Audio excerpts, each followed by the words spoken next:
What's good, everyone, and welcome back to Inside the Industry. My name is Loud Vibes, and today we're starting off our new roundtable discussion called Full Spectrum. Well, you'll be getting the full story of everything that's happening within the industry. Now, this isn't your typical interview. We're gonna have real conversations, talk about real perspective and real gems. So we might even get a little blunt, to be honest. So we'll see how this conversation goes. And since it's Women's History Month, we want to take a moment to celebrate the women in the industry, women who are building it, women who are running it, and people who are shaping this industry. Today, we got an amazing lineup of women at our table, people from different roles, different backgrounds, different experiences, but we all are in the same industry.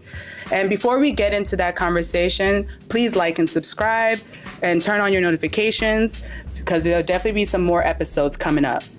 And let's just get right into it, okay? I'm gonna start off this way. Tell everyone here, what's your name, what do you do, and one word that describes your vibe. Okay, my name is Tera.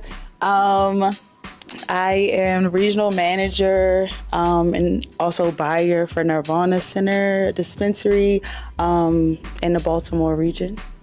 I think one word that describes me, chill. Chill. Okay, I like that. Yeah. You are probably the calmest person I know too, so it's perfect. I swear, you're always chill.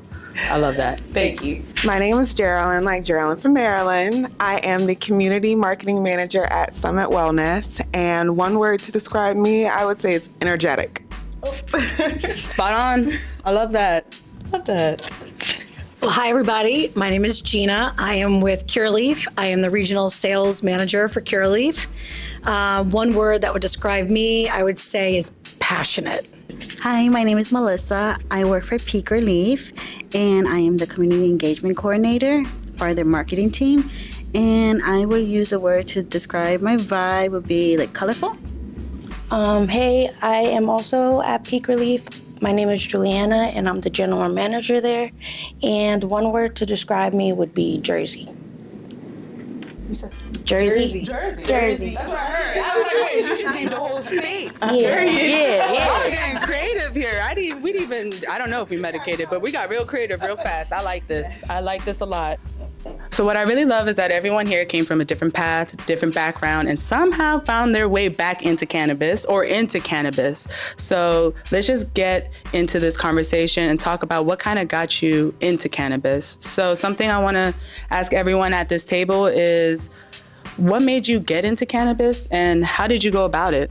So, like I said, I started off in the virtual assisting arena, and I was working from home. I was a mom, girlfriend, and I wanted to start to meet new people. So every month I would do different networking events. When it came to the 420 April networking event, I was looking for a chef.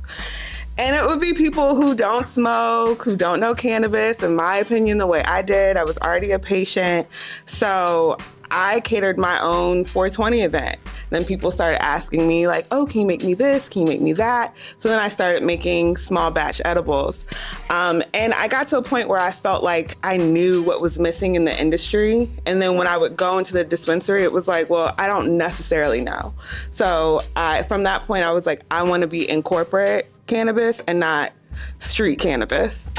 So I knew that I wanted to get into cannabis. I'm going to be real blunt. My husband and I were trying to have babies for a long time, and the doctor looked at me and said, you need to chill out. You need to chill out. And I was like, what?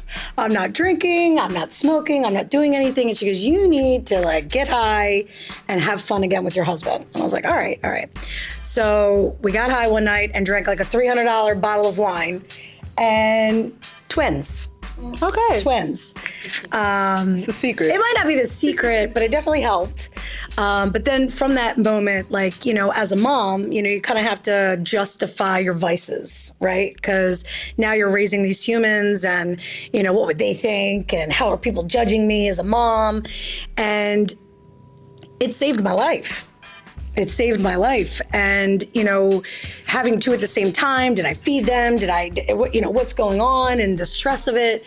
And when I got high, I knew that I could chill out and I could, all right, let me go clean that. Let me go do this. All right, we're good. And I wasn't taking a pill. I wasn't doing anything else, and something natural that was happening, it was beautiful, right? So I wanted to be an advocate for moms. And then during that time, COVID happened, and how do you sell, a bottle of Dom Perignon by the glass when, I'm selling to the Atlas Group and I'm selling to the Bygone, and, we could put it in a styrofoam cup for you. Yeah. Nobody wants that. So for 3 years, I tried to get into the cannabis industry, and I was on LinkedIn, and I was going to, dispensaries, and, the word that I describe myself as passionate. And I wanted to make sure that I could be an advocate for women and moms out there. And I didn't stop. I got a ton of no's. Yes. A ton of no's. It happens. It's hard to get in. It's really hard to get in the industry. So I know you put your work in to get in. Yeah. And I bothered the hell out of, certain people.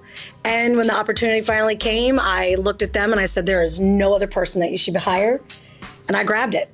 I told them it was mine. So I appreciate them for, getting me in. But, there's a lot of good that women can do in this industry.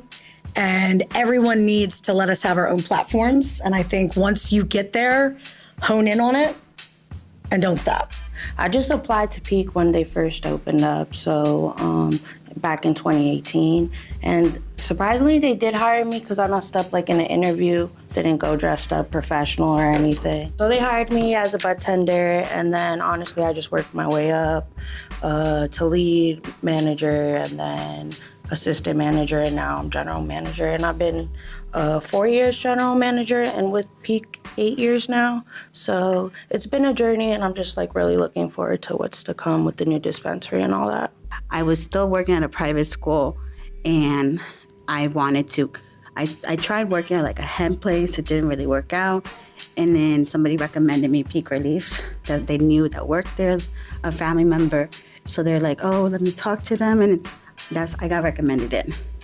Okay, grandfathered in. I like that. And I've been there for 4 years, and it was a transition for sure. I can't really say exactly what my mindset was, or if I really even had a specific to what that was. But around that time, just looking for a new job, putting applications out there with my resume. And I remember getting a callback, because as we all know, it's never just it's a dispensary or anything like that. And I remember having a call, and then I remember also having a interview. And around this time, I thought it was a scam. I did. It was on Indeed. Not a super scam, but just more so It didn't seem real. Yeah, because everything was very vague. So I had the phone interview, and then I also had an in-person interview. At that time, once everything was kind of real, that's when I knew. So it was more so just kind of putting my resume out there. I was looking for something else, and I got a call back from a dispensary around that time. Granted, we didn't open up until about 6 months later. That's how I got into the industry, was my resume was out there, it got pulled, and that kind of just started from there too. So definitely fortunate, lucky, blessed, whatever words that you want to attach to it. But, I did put myself out there around that time. I'm glad that opportunity came to me. And that's how I got started in the industry. So out of my own curiosity, what was your biggest challenge, I guess, starting off? Whether it was your position that you were in, or the rules, or if there's what is your biggest challenge when you first started off in the industry? What's good?